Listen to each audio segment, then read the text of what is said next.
It is a huge week of Champions League football as we enter the round of 16, and there are some mouthwatering ties that we are going to discuss, and we are all three of us here, going to give our predictions for who is going to make it through to the next round.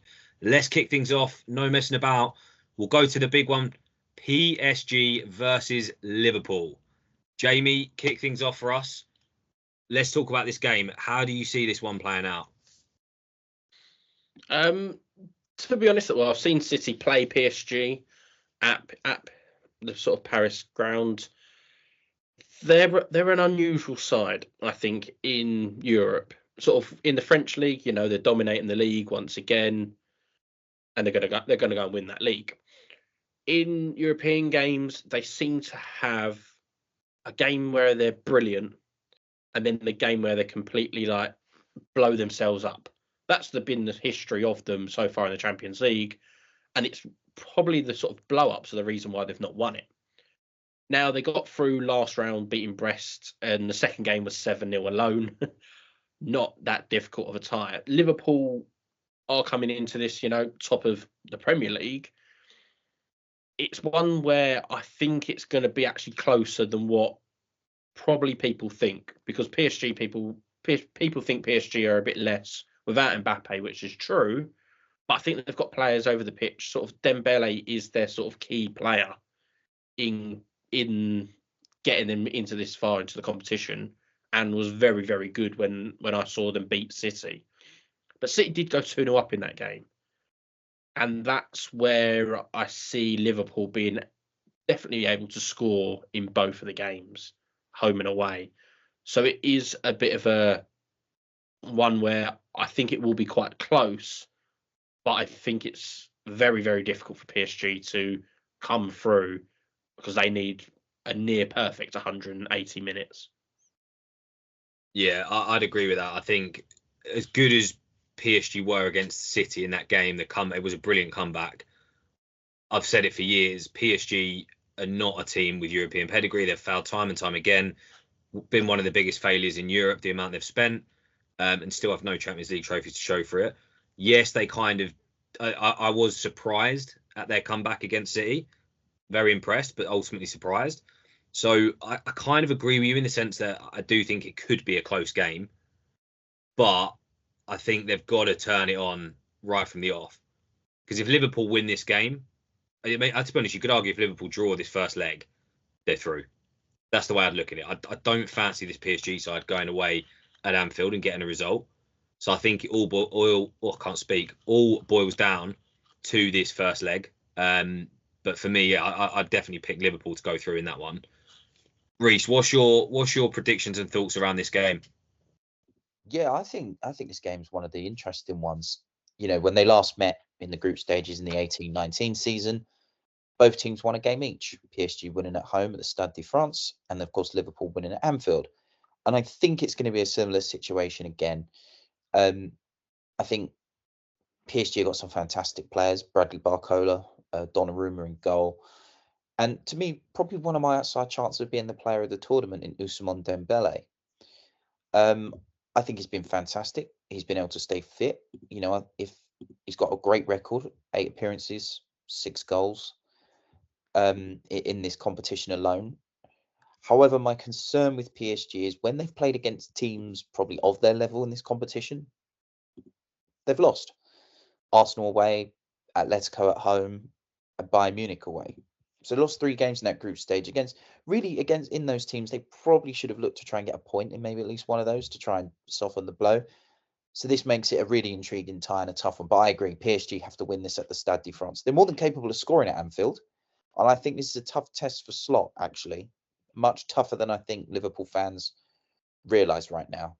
But PSG have to win the first leg, and I expect it to be the same of a PSG home win. Very close home win, and then a very narrow defeat, I think. So I think Liverpool will go through. Yeah, I think as much as I did slate PSG, I think the key difference since the likes of Mbappe, the kind of Messi and that group going away, they do work better as a team. And again, we saw that in the game, the big win against City. They do trap back a lot more. Before with Messi and a few of the other players, it was all about them. And with those big egos, as great as they are, as much as they sell shirts, they're not working back, they're not defending, they're not putting in the graft. So I do think that to some degree PSG have improved in a bit more of a defensive, element. Jamie, did you give us your prediction for who went through? Yeah, I think Liverpool will. Just sort of adding to that, I do feel like Liverpool have slightly decreased in their sort of performance levels fairly sort of recently, and maybe in the last month. However, when it comes to the Champions League, you've got the second leg at Anfield. I just think that makes such a massive difference. It's not an easy place to go on a Saturday or a Sunday. Then when it's the European nights, there is an extra level there. So I do think Liverpool will go through. Cool. All in agreement to start things off. Let's move on to the next game on our list. Club Brugge versus Villa. Now, some would argue, obviously for Villa fans, any game in the Champions League is exciting. I think many would argue this isn't one of the box office fixtures.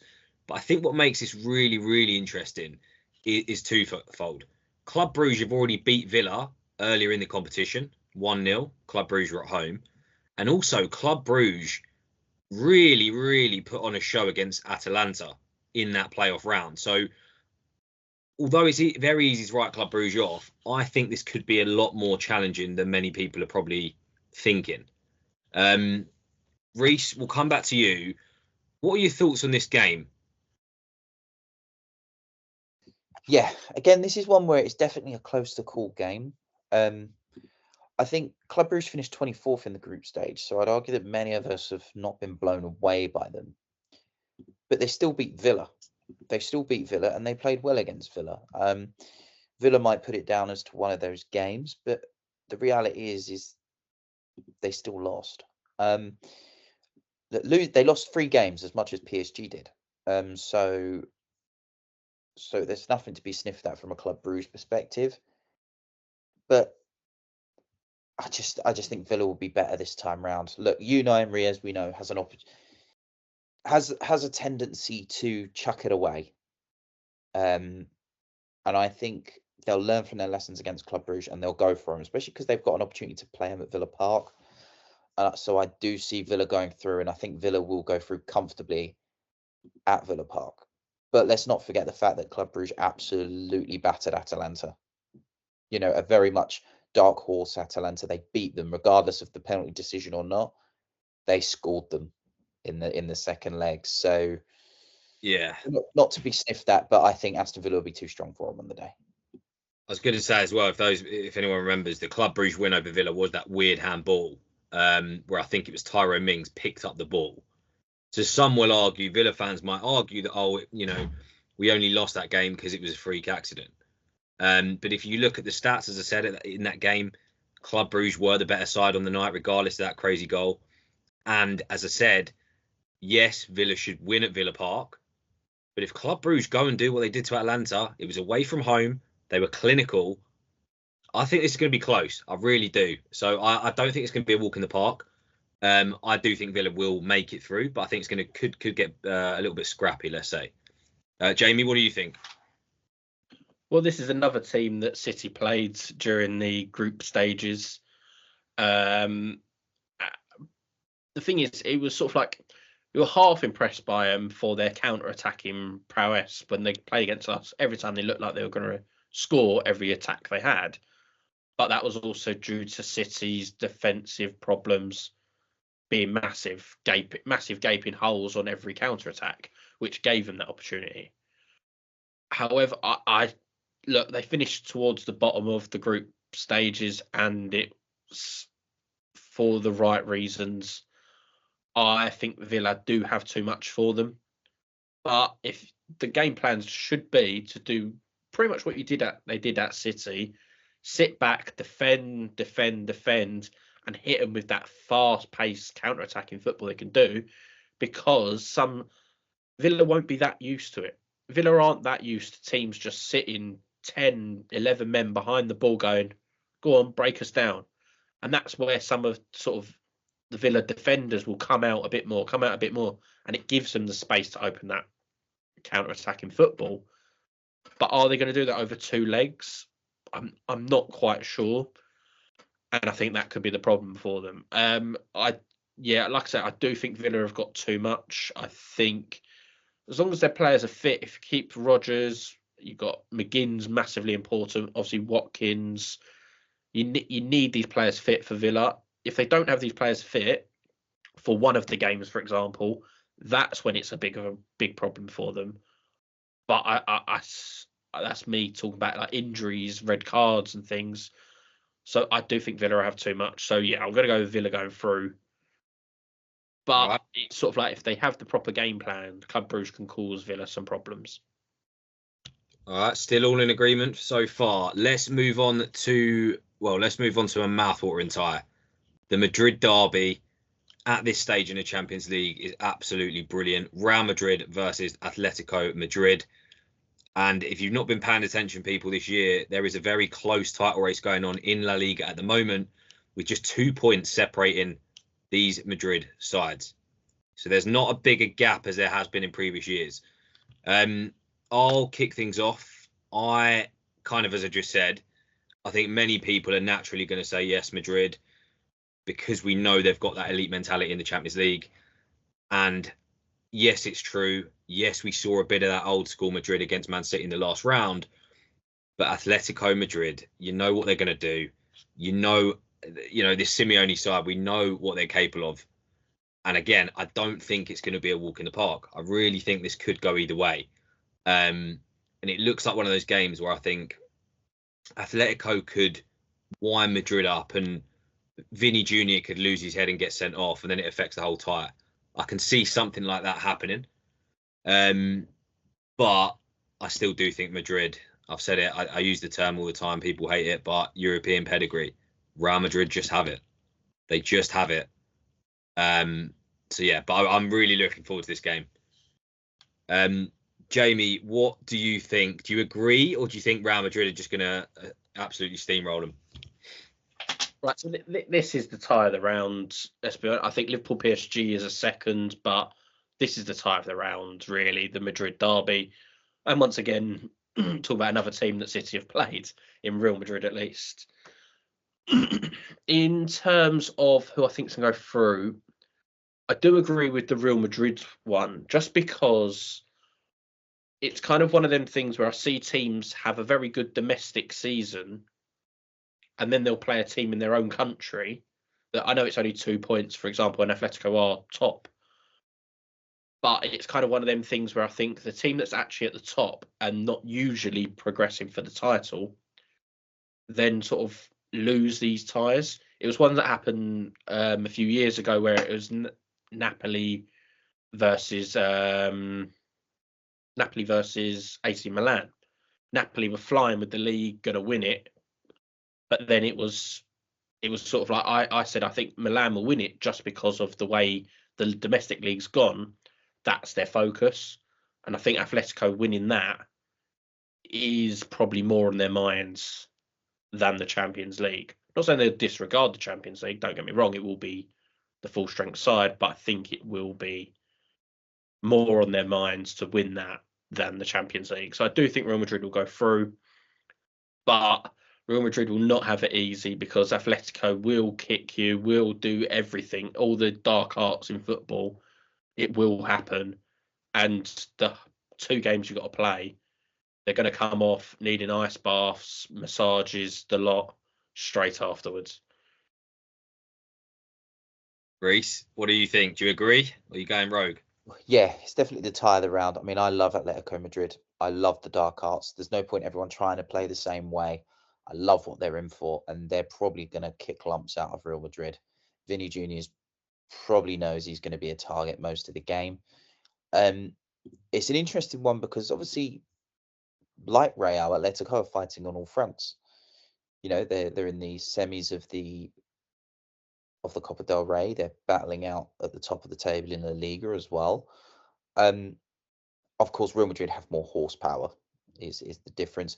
I think will Atletico focus more on the Copa del Rey and a potential league double? I think so. I think that'll be at the back of their minds. But we're seeing a different Atletico this year. Team with more fight, more bite, not losing silly games. You know, they were 4-2 down against Barcelona in the Nou Camp and pulled it back to 4-4. And Carlo Ancelotti, if I'm not mistaken, has never actually regained a major trophy as manager. You can count the DFL Super Cup with Bayern Munich, but it's completely up to you. It counts, but that's a one-team league anyway. So there's pressure on him actually this case, and if with his record of not actually regaining a trophy, Atletico are there to take advantage of that. But I just think Real will have too much for them. I think, like I said, they're the team capable of scoring the last-minute winner. They're the team capable of turning it down and snatching that victory, from the jaws of defeat. So I'm going to have to go Real. But Atletico, as we know, are probably the team that most will fear playing. Yeah, the doctors in the teams will certainly fear it. They'll be working overtime, we know, as Jamie said. Let's move on again. We're still in agreement so far. PSV Arsenal next up. Reece, we have to start with you. On paper, this does seem a very easy tie, I have to be honest. It's the team that has no chance of winning it versus the team that has the second least chance of winning it. And the second least chance is PSV. Under Peter Bosz, they can't defend. They lost against Go Ahead Eagles just now. They've imploded in the league. They can't defend, but Arsenal, of course, can't score goals because they haven't got a striker. So PSV are probably realising maybe their luck has changed in this tie. Arsenal do not do well going away to these teams and grounds. PSV, Lens, it's not, St James's Park. It's not their strength. So PSV have to win this in the home leg. Arsenal, though, have put pressure on themselves because they have to score goals. They can't risk taking this to a penalty shootout because, again, they've got no attackers. So this could be a long slog if Arsenal aren't careful. I expect to draw in the first leg or a very narrow PSV win, and Arsenal will have to try and do something at the Emirates. But with them not being able to score goals, it's going to be a long slog. It's a mess they've created themselves. But like I said, PSV beat a very poor Juve team in that last one. I'm not. PSV beat Liverpool. There's a headline for you. Technically, PSV beat Liverpool. They also got. We're being disrespectful. Yeah, not being disrespectful. I know, like I said, Peter Bosz's teams can't defend. But they've thrown it away in the league, and Arsenal should see this as there for the taking. But they're not good enough. Arsenal, they've blown their chances of this trophy now, especially because the winner has to play Real or Atletico. So either way, if they don't go out now, they're going out in the next round. So I'm not going to be shocked if PSV take them to the limit. I'm really, really not. I think PSV, with the players they've got, they've got Bakayoko, I believe it's pronounced, or Babayoko. They've got some great attacking talent. They're going to take him to the wire here. Arsenal are going to have to defend over both legs. I see this going to penalties. 2 legs, penalties. Arsenal have been that pathetic and toothless up front. And this, if they go out here, this will see more fans turn on Arteta. They have no choice but to win, but they're out in the next round anyway because they're not going to beat Real or Atletico Madrid, are they? So this is a tough. I think PSV are going to knock them out because they have the attack. Arsenal do not have the attack unless Arsenal rely on set pieces or a penalty.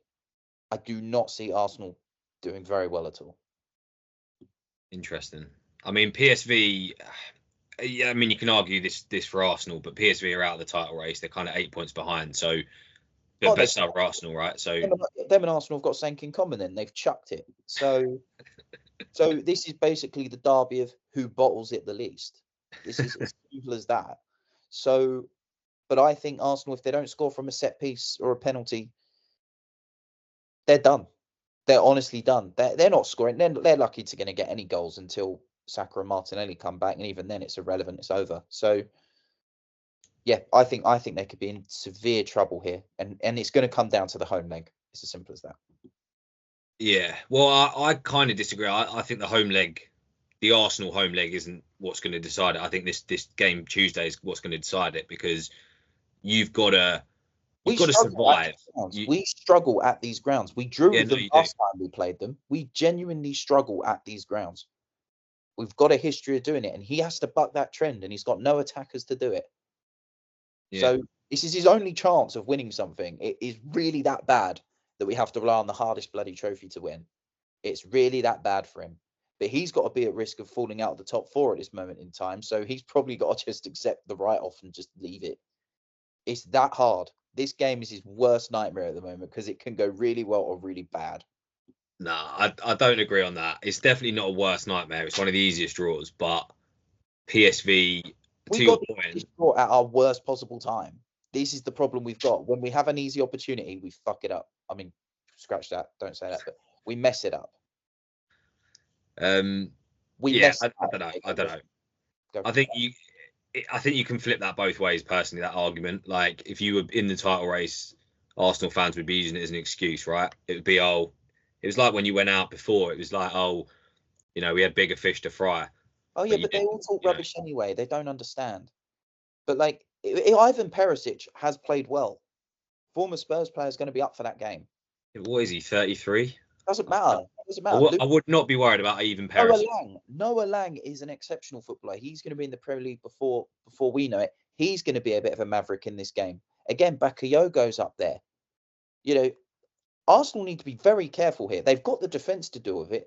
They do not have the attack. It's as simple as that. They haven't got the attack. We know what's going to happen. Poetic Justice and Lucas Perez scores. That's probably going to be the justice. He scores and knocks them out. But nevertheless, it doesn't matter because Arsenal going out in the next round anyway. So who cares if they're going out? All right, we might have our first disagreement then. Game 4. Look, I think the away fixture is a tough one. The game this Tuesday. I think if Arsenal can survive that at the end, at home, they'll be absolutely fine. PSV, yes, they've got a few threats, but ultimately there's no excuse that Arsenal should be going out at this stage of the competition. And I agree with you, Reece, on the point that if you exit, I don't want to hear injuries as an excuse. Like Arsenal reserves should be beating this PSV side, in my opinion. So if you do go out somehow at this stage, I think there will be, and correctly so, pressure on Arteta. You can't keep going out at the quarterfinals or earlier. Like it's just not acceptable. I think survive Tuesday, Arsenal will be fine, but I do ultimately think Arsenal are good enough to go through. So I'm going Arsenal. Jamie, where do you sit on this one? Well, also you got to look at PSV. They're scoring a lot of goals. I know Reece said they concede a lot of goals, but they've scored 20 more than anyone else in their league. They might be second, but 20 more goals is ridiculous for a team. 70 odd goals, I think they scored in 24 matches. So they're a goal scoring team, and that's a problem for Arsenal if they don't score goals. It means PSV will probably score, even though Arsenal do have a very good defence. They're scoring that many goals, that probably means they score. So Arsenal have to score. I do think if Arsenal win or get a draw at PSV, the tie will be done. But if PSV go and win it, there's something to hang on for. Arsenal with the sort of offensive sort of problems, it then becomes a massive game. So I think PSV have to win at home to go through. I think it could be another one. It could be another 0-0. You saw it with Forest at Arsenal in sort of like last week. So I'm going to go with it's going to be a draw at PSV, like a 0-0, 1-1 maybe, and then Arsenal win it. It might be like a 3-1 sort of game where it's 2-1 near the end and Arsenal get a break kind of thing. So I'm going to go with Arsenal going through. But PSV, they've got the attacking powers to actually cause Arsenal problems because they don't have their own attacking powers in it. All right, there you go. A bit of disagreement. Let's move on to some of the other fixtures just quickly. So Benfica, Barcelona. Now, this is very interesting because they've already played each other, and it was one of the best matches I've ever seen, to put it honestly. So, I think I'm looking forward to seeing these two teams play again. It's a bit of a big ask to see a repeat of what happened last time, but in terms of prediction, I think Barca will do it. Again, kind of similar to what we've been saying. I don't think it's going to be that cut and dry either way. It's going to be tight. We've just got to hope for a repeat of what we saw previously. So yeah, I'll go Barca, but I'm a little bit on the fence about that one. What do you guys think? I would agree. I think Barca are going to do it. They obviously came second in the group. Was it second in the group stages?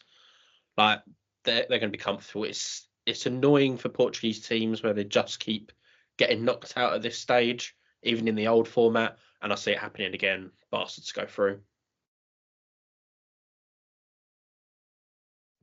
Yeah, Benfica can beat anybody at home on their day, but it's the game at the new camp that's going to be the real issue.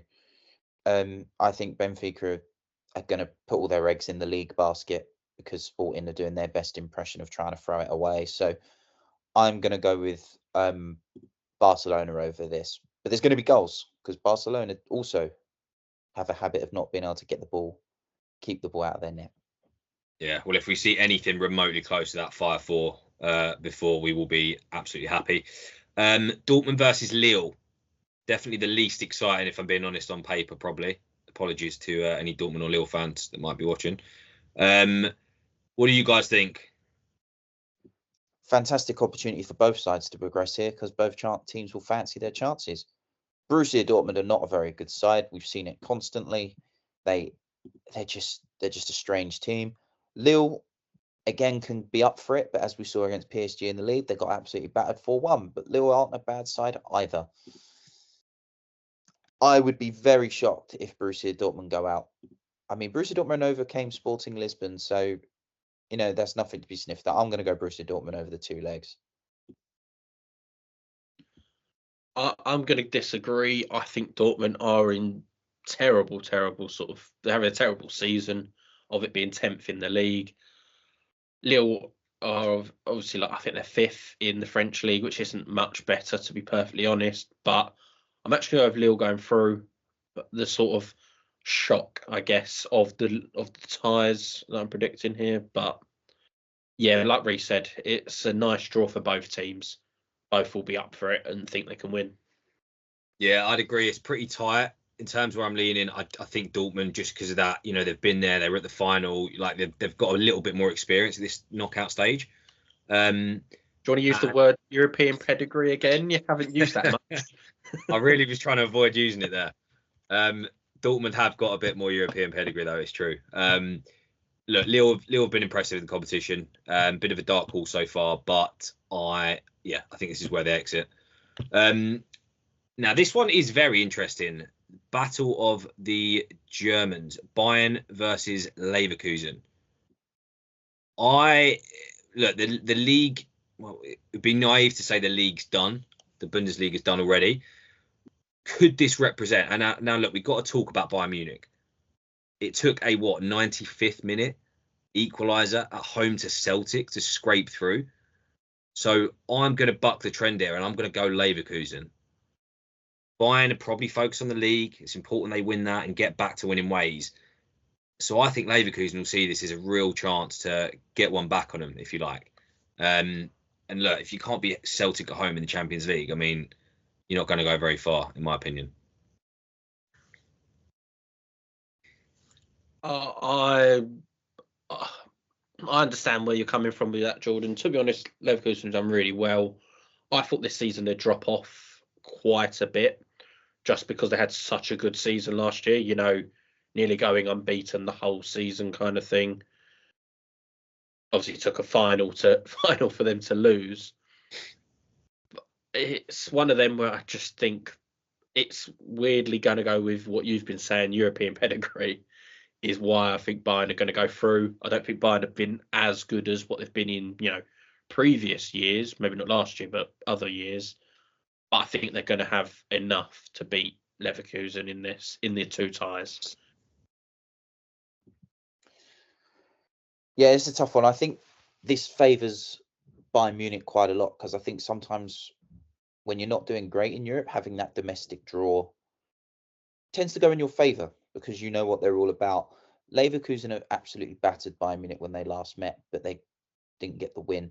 Bayern Munich are going to go on to win the Bundesliga, there's no doubt about that. And Leverkusen will probably go on to win the German Cup, which they'll be very happy with after years of never winning anything anyway. This game is interesting because Company was brought in to help take that next step in Europe, and arguably they've not done it. They lost 3 games in the group stage as well. Villa, Barcelona, and to a very poor Feyenoord team. That's unacceptable, and they scraped through against Celtic. However, I think this is where you'll start to see them click into gear, and I think they'll win over both legs. I think they'll win both games probably as well. But I'm not going to be shocked if Leverkusen do knock them out, and that will really pile pressure on Vincent Kompany. But not been blown away by Bayern Munich, but I think they're the sort of side who will then click when it matters and get it done. Okay, and last but not least, Feyenoord versus Inter Milan. And it is important to note that it is now Robin van Persie's Feyenoord, which is a bit of an interesting one because this will be his first game in the competition managing them. Reese, do you want to give us your prediction? I already know what it is. Your future Arsenal manager, Inzaghi, will he do the business? Well, Inter Milan have got all their eggs in one basket, and that's the Champions League. They know that they've won the league before, they've won the cup before. This is their chance to build on the final from 2022-23. I think they're going to go all out for it. And even though Feyenoord are not a rubbish team, yes, they drew at the weekend against NEC, which isn't great. But they've got players into Milan to get them over the line and sneak a 1-0. That's what they're like. I think they'll go through over the 2 legs. I don't think it'll be made easy, but with players like Lautaro Martinez, who's not the greatest at times, they can nick a 1-0 and shut up shop and be done. They've got real mentality players in their side. So I think Inter Milan will beat them because they're going all out in this competition. Yeah, fair. I mean, from my side, again, I just think Inter a better side. Again, Feyenoord have had those performances that I have been impressed with. The City one in particular, Jamie knows all too well. Ridiculous comeback. So they have got the ability, but I think for me, they've done okay in the Champions League. Now they've got a new manager. I just think it's a bit of a weird dynamic. So yeah, for me, Inter Milan. I actually disagree, Jordan. The performance of Feyenoord wasn't very good. The quality they had wasn't great against City. They're 3-0 down to City, and at that time we were in the worst form of being under Pep kind of thing, and we were just awful defensively. They showed a lot of fight, and like credit to them for getting back to 3-3. But that's the reason why I think they're not good enough to get through past Inter Milan. Inter Milan aren't in that terrible form, and even then, City were 3-0 up at one point. I know it didn't end the game that way, but that's the kind of reason why I think they're not going to go through. So yeah, Inter Milan, it's not going to be high scoring because I don't see Inter Milan going and absolutely battering them, like turning them over completely. But I think it will be kind of comfortable for them to win. This is a strange. I think Inter Milan have only lost 1 game. In the groups, and that was to a 90th minute Leverkusen goal, which is testament to Inter, but it's also testament to how well this new format has worked. I personally think because so many teams are going in there with equal records or similar records, and it's very hard to call who's going to come out of this. Feyenoord got some results, but they're also a very poor side. But Inter Milan, as we saw even last year, they went out to Atletico and they should have gone through, should have beaten them. So everyone's capable of beating each other and everyone is capable of losing to each other. I think that's testament probably now to the new format. Feyenoord aren't rubbish. They lost Jimenez, of course, in January, but I think Inter Milan would be too strong for them. They've got too many, like I said, mentality monsters. Okay, there we have it. We have given our predictions, but now we want to hear from you. Pause the video and send us your full predictions below. But as always, like, comment and subscribe. You know the drill.